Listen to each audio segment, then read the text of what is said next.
Alrighty. So you guys know how the Supreme Court got overturned? Do you? Do you really? Do you know how much money went into overturning it? Let's find out.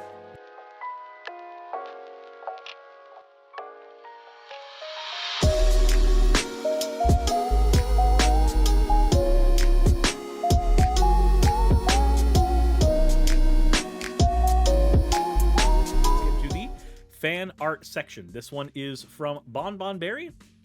Said a sneak peek for a gift model for Suris, which was originally a training model. Those of you on here have already seen I used this model. It was a little 3D chibi model that was utilized during the video we did with Miss Pete, actually. I said overturned what? When the Supreme Court was flipped to be completely conservative. Like, that's what I mean by overturned. Like, it was flipped. We know that what it was has been overturned. Probably not the best word for it. But anyway, the next one we have here is from The Fish Out of Water. Said, finished up my fan art of Slime Girl Suris. I'm really enjoying your content. I've been learning a lot about politics from you, and it's comforting.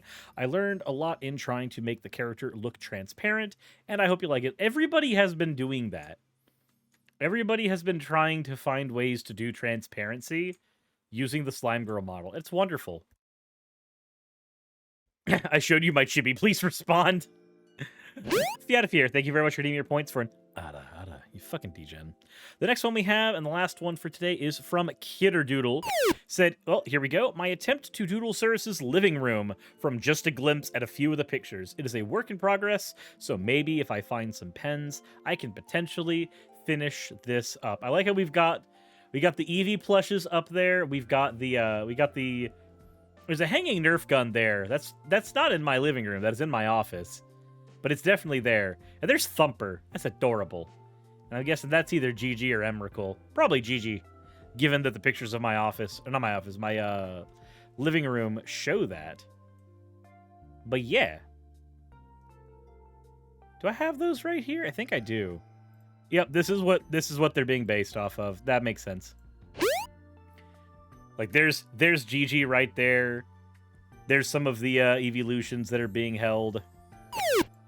There we go. There's Gigi sitting there as well. There's all the evolutions right there. There's the serving window for our kitchen that we built. And then, of course, we've got two TVs in there because I'm just like, this one's hooked up to a little computer. So yeah, as always, thank you all. Oh, whoa, we are inside a dumpy boy. Anyways, as always, everybody, thank you for your fan art submissions. If you want your fan art, you live in a sports bar. Yeah, I made it that way. We got to build a lot of stuff inside our house, so like I made it the way I wanted. As always, thank you for your fan art submissions. If you want your fan art to be shown in a future video, the best way to do so is to drop into the fan art section of the Discord. With that said, if you haven't subscribed already, please consider doing so, as it helps the channel out immensely, as does hitting the bell notification icon. There is also a Patreon if you want to support the channel directly. With that said, let's go ahead and take a look here. There's a entire article on this on ProPublica, and whenever we look into something like this, we do tend to want to do a quick check on its legitimacy.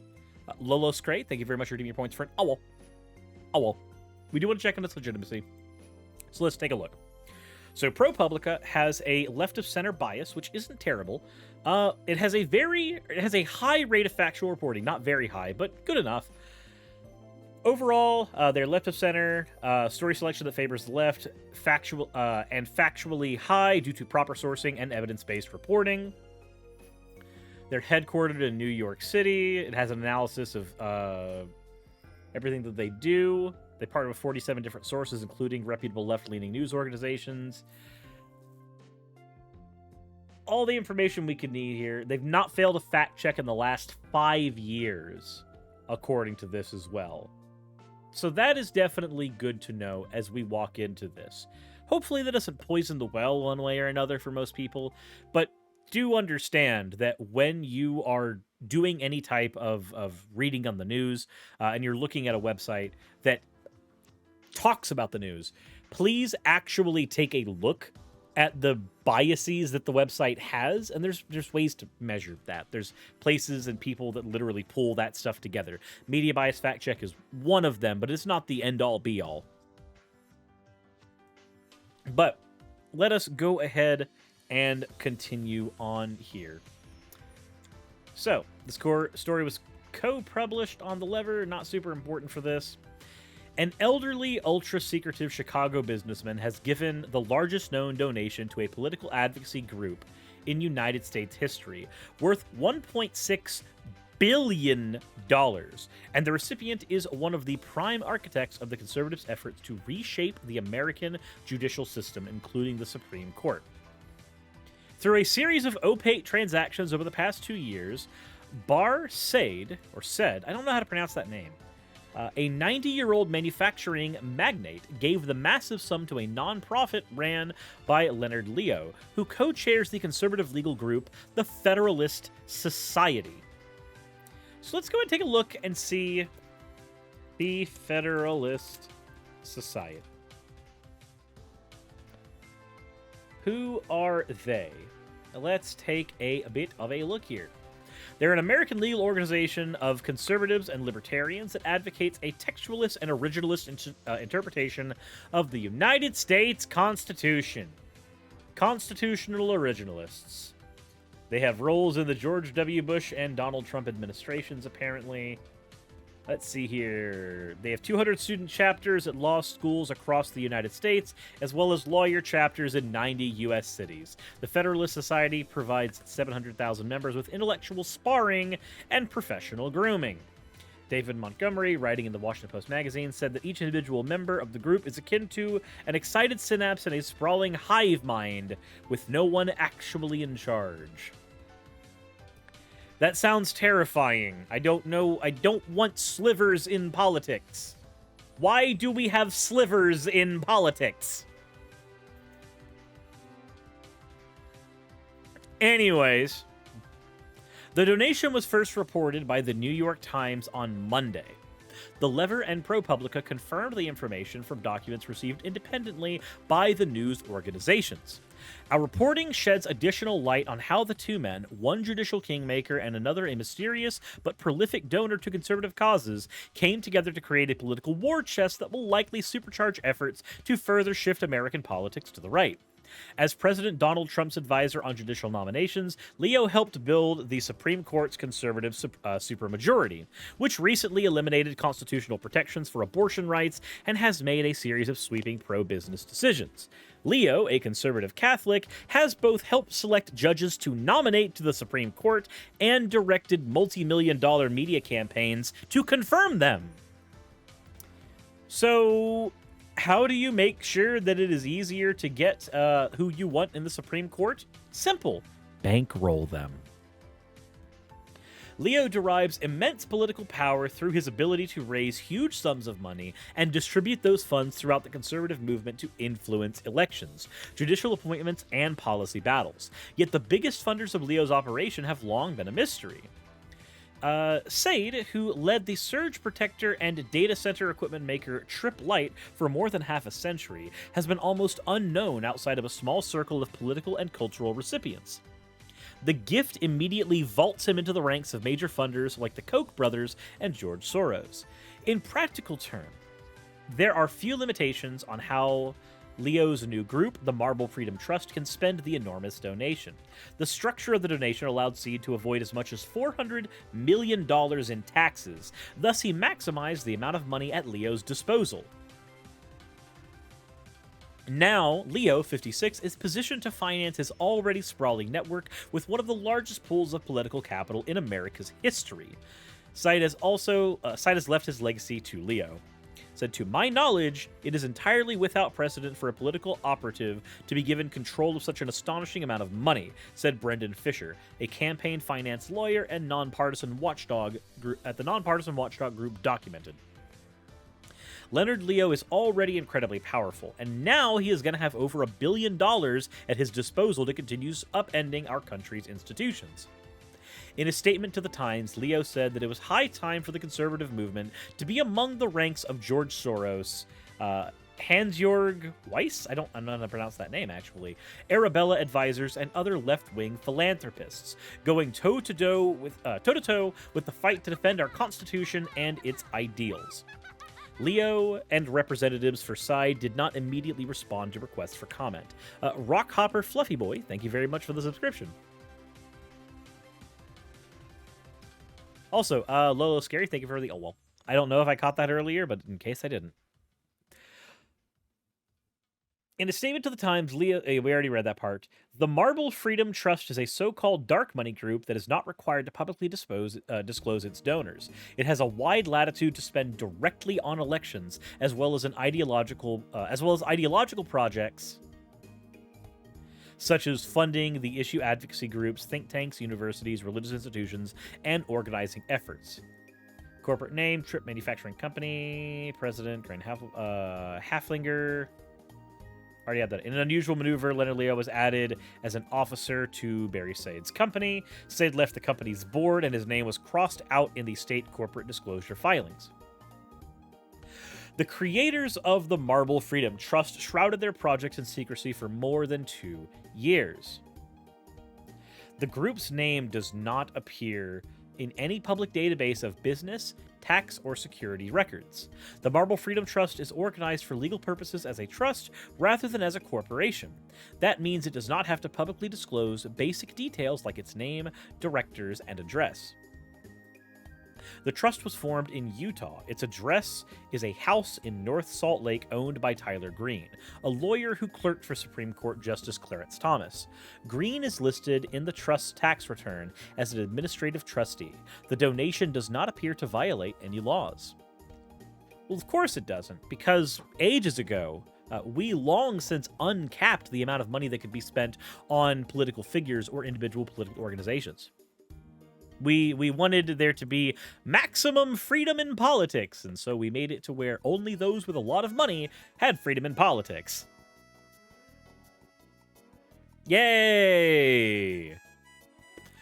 Said's $1.6 billion donation is a landmark in the era of deregulated political spending, ushered in by the Supreme Court's 2010 Citizens United decision. That case, along with subsequent changes and weak federal oversight, empowered a tiny group of the super rich in both parties to fund groups that can spend unlimited sums to support candidates and political causes. In the last decade, donations in the millions and sometimes in the tens of millions have become common. Individuals could give unlimited amounts of money to nonprofit groups prior to Citizens United, but the decision allowed these nonprofits to more directly influence elections. A handful of billionaires, such as the Koch family and Soros, have spent billions to achieve epical political influence by bankrolling networks of nonprofits. Even in this money-drenched world, Side's $1.6 billion gift exceeds all publicly known one-time donations to any politically oriented group. Is this just a number fund to the weak members to make it easier to win model? You don't say! Using money to grease the gears of politics? You don't say! What evil villain handbook would have ever gotten those ideas? One day in November 2015, the employees of Trip Light, a manufacturer of power strips and other electrical equipment, gathered for a celebration at the company's headquarters on the south side of Chicago. Cupcakes frosted in blue and white spelled out the numbers 56, and Easel held up a sign hailing Trip Light's longtime leader, "Congratulations, Bar." A small, balding man with a white goatee and a ruddy complexion took the microphone. Bar Seed was known as someone who preferred to keep a low profile, but on the 56th anniversary of leadership on Trip Light, he couldn't resist the chance to address his employees.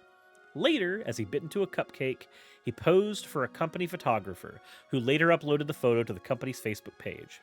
Even this semi-public glimpse of Side was rare. For several decades, a select group of political activists, academics, and fundraisers was ushered to Triplight headquarters to pitch Said at his office.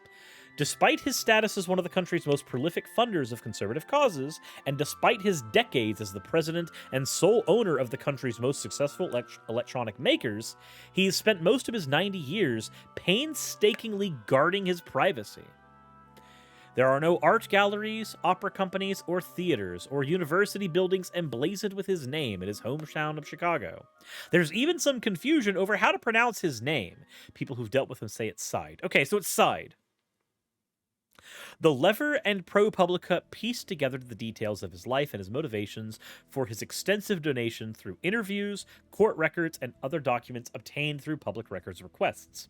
One of the only photos of Side said that the Lever and ProPublica could find shows him as a 14-year-old, walking in a small group along a college campus. Born in 1932 to Russian Jewish immigrants, Side grew up on the south side of Chicago, the oldest of two brothers, according to census records. A precocious child, he was chosen for a special bachelor's degree program at the University of Chicago, not far from his childhood home. Good night, axolotls. Side attended the University of Chicago in the early years of the Chicago School, a group of professors and researchers who would reimagine the fields of economics, assailing massive government interventions in the economy and emphasizing the importance of human liberty and free markets. After college, Side served 2 years in the Army and eventually returned home to Chicago, according to testimony given decades later in a court case. He took a job as an assistant to an investor and businessman named Graham Tripp. Or Tripp, I don't know which one it is. Whose company made headlines and would produce the rotating warning lights used by police cars, tow trucks, and other emergency response vehicles. By the mid-90s, Side had taken over as Tripp Manufacturing's president. In the decades to come, the company, now called Tripp Light, became a pick-and-shovel business for the digital gold rush. The company sells the power strips that supply electricity to computers and server racks, cooling equipment, and network switches that make data centers run. Business surged with the shift to cloud computing and the proliferation of vast data centers. That boom vaulted him from the ranks of the merely rich to the super rich. Side was making around $30 million per year by the mid-1990s. Tax records from ProPublica show that. His annual income, the vast majority of which came from Tripp Light's profits, took off in the mid-2000s and steadily rose, hitting around $157 million in 2018. Tripp Light, which was 100% owned by Side, contributed $136 million to his total income that year. Even as Side built a $1 billion+ business, he drew scant public attention.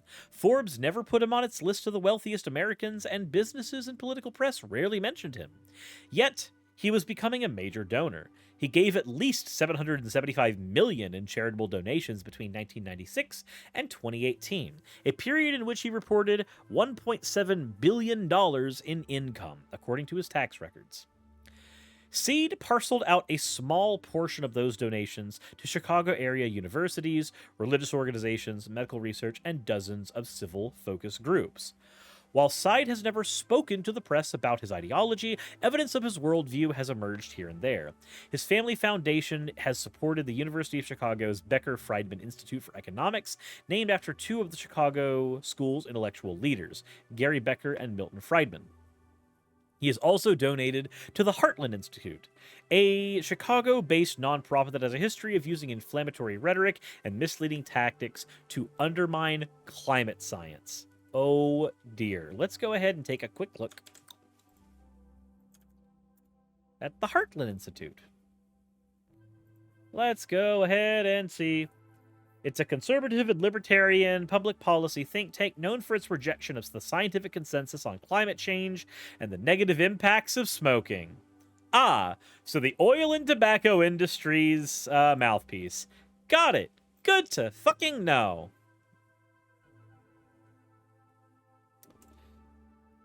Side appeared to be the donor listed as Barry Side, who gave $17 million to fund the distribution during the 2008 presidential campaign of millions of copies of a DVD of the film Obsession: Radical Islam's War with the West. The DVDs were sent specifically to households in presidential election background states and were criticized as virulently anti-Muslim. Said's personality can be glimpsed in exchanges with George Mason University officials from the late 2000s to the mid-2010s. That came out in response to a public records request by the activist group Uncoke My Campus. That's hilarious. That is a great name. In the email, Said comes across as an intellectually probing figure, asking the dean of the law school to respond to news stories about the value of a law school degree or the workings of higher education's accreditation system. Said dryly addressed several administrators for the university, whose law school and economics departments are known for their alignment with conservative free market principles, as fellow members of the vast right-wing conspiracy. Said appears to have continually sought new vehicles for dispersing his money and maintaining as much anonymity as possible. The GMU emails also show a redacted owner who activists believe to be Said, based on other unredacted materials, routing donations to the school through Donors Trust or the Donors Capital Fund. Two donors advised funds that provided an additional level of anonymity. While the roots of Said and Leo's professional relationship aren't clear, the two worked together at a small foundation Said formed in 2009 called the Chicago Freedom Trust, a charity that gave out small grants to non-political groups. Leo later joined the foundation's board. The GMU emails provided an inkling of the relationship between the two men. In early 2016, Said emailed the dean of GMU's law school and the head of the prominent American Jewish organization to urge them to work together. The dean, Henry Butler, forwarded Said's message to Leo, seeking to better understand Said's intentions. He said, "Do you have any insight?" And Leo replied, "I do not, but I will find out." So no, it would be terrible right now. Lunar Alice, what you are doing is not for the people. What you are doing is against all known logic. Stop dropping 50,001 channel points on fucking Ulus. Stop! I need you to fucking quit. All of you. Just... I'm going to continue reading. We're more than halfway through. Billionaires tend to craft intricate estate plans to pass the family business to the next generation, fortified from taxation and protective of their vision. The apparently childless Said didn't have that option, but starting in April 2020, he set in motion a plan to make sure his fortune would go toward his favored causes. Fiat Fair, thank you very much for redeeming your points for an owl. Owl. And Balloon Excella, thank you for redeeming points for an Ara. You fucking degen. Yeah, there's a squeak. My throat is like, you hydrate with soda?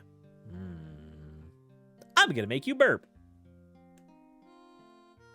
That month, the Marble Freedom Trust was created, and Said subsequently transferred his 100% ownership stake in Tripe Light to the trust, according to documents reviewed by the Lever and ProPublica. Necrochild, thank you for the hydrate. In February of 2021, Tripe Light filed its annual reports with the state of Illinois, as it has done so for decades. But this time, Said's typewritten name had been crossed out as an officer of the company. Added as an officer, written in by hand, was Leonard Leo.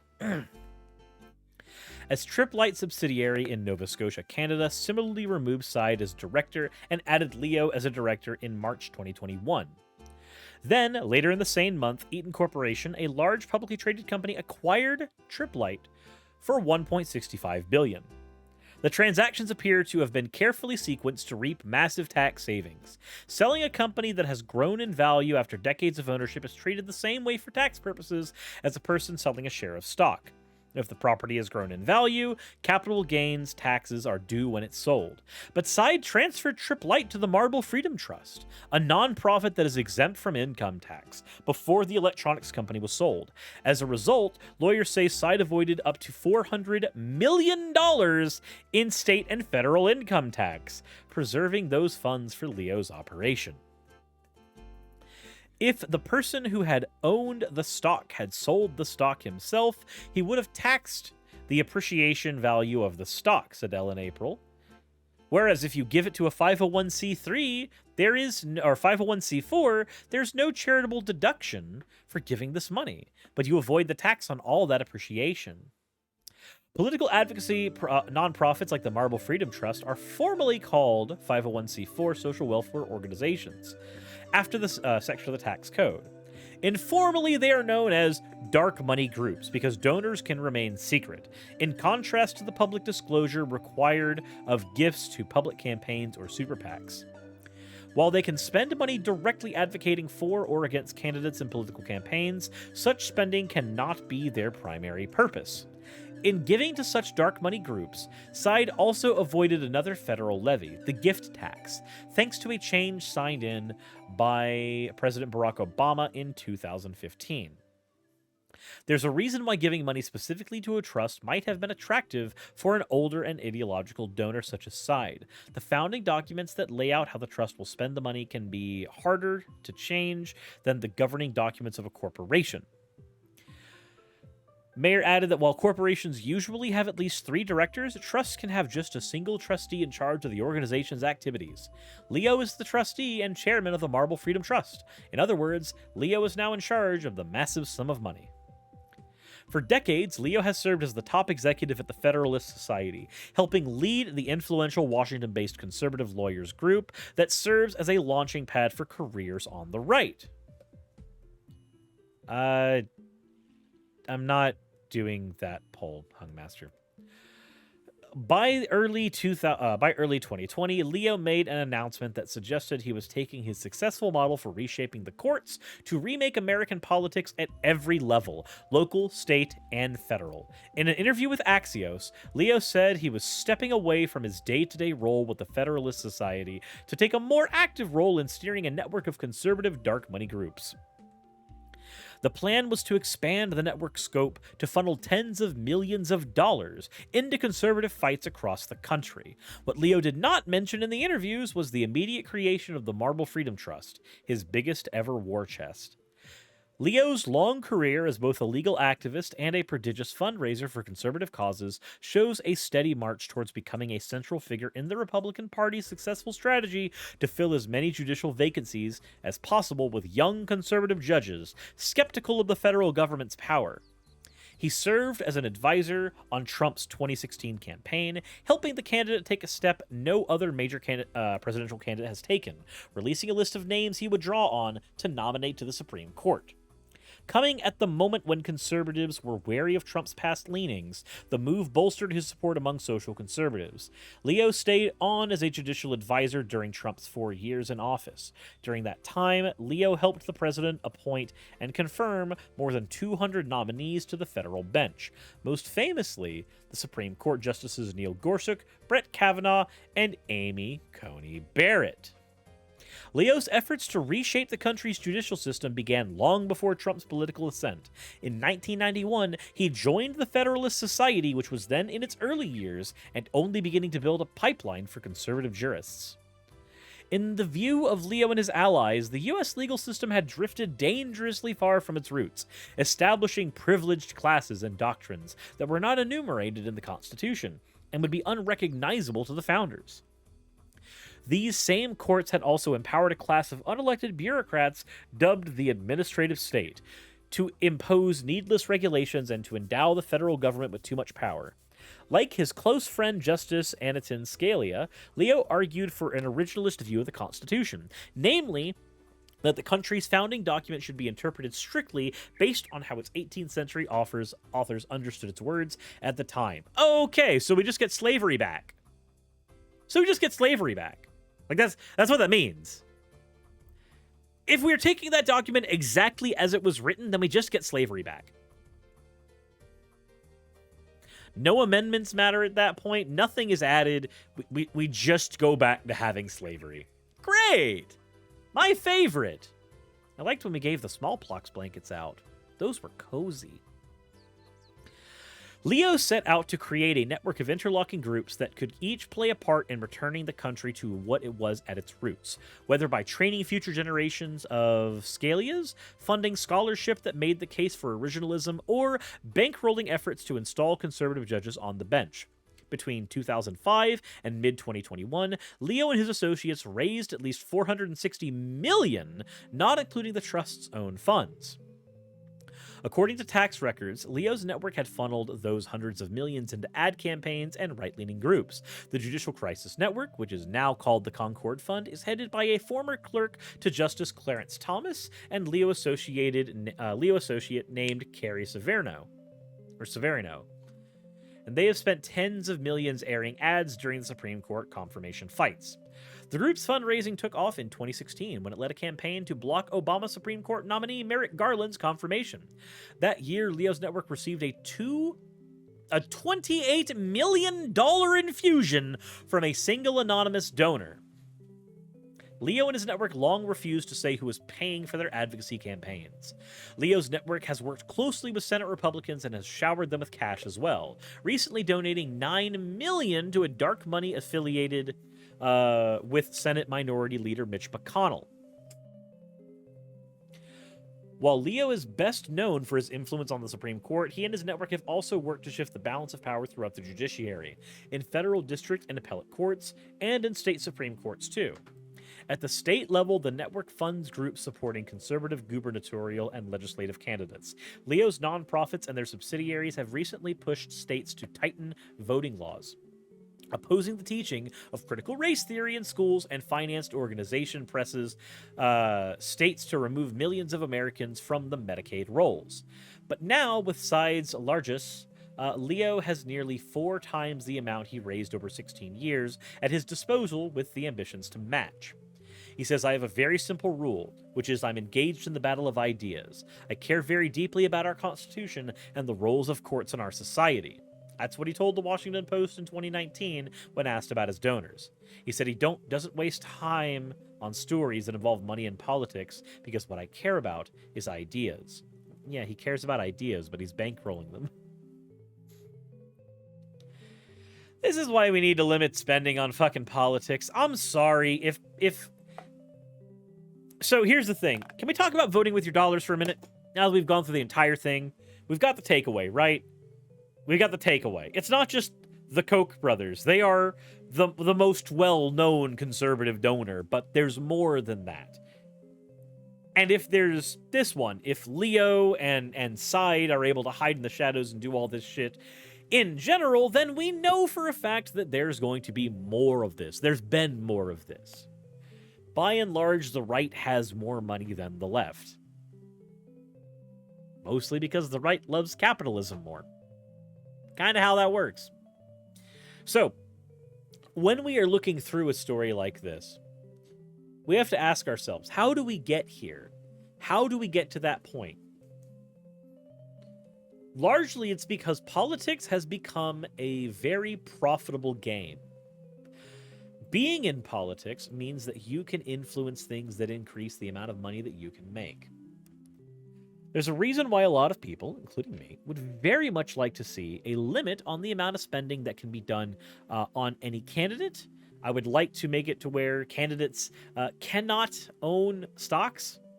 I'm sorry, if you're already, if you are already in a political office, for the amount of time you're in that political office, your stock assets should all be fucking liquidated at that point. I do not think you should be able to hold a modicum of power that can influence that particular market. But, said, "Dear England, mistakes were made. Can we come back, please?" No, let's not go back. I don't want to go to Turf Island, okay? I'm not trans, but I don't want to go to Turf Island. No stocks, no rental properties, no commercial properties of any kind. Yep. What about the stock thing where you can't pick them?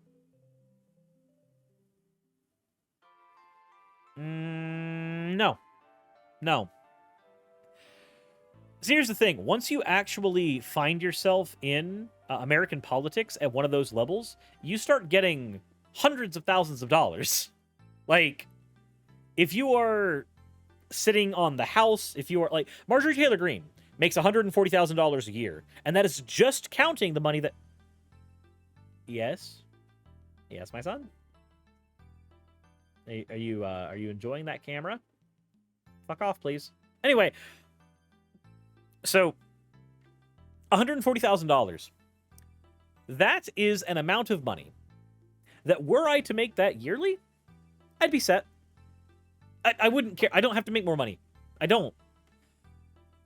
I would have no need to have any ambition to make more. None. That is a perfectly comfortable amount for any human being. Just period. No ifs, ands, or buts. There is almost nothing you can't buy at that point that matters. Just extra shit you can pile on, but nothing that truly matters. So $174,000? Oh, sorry. It's worse than that.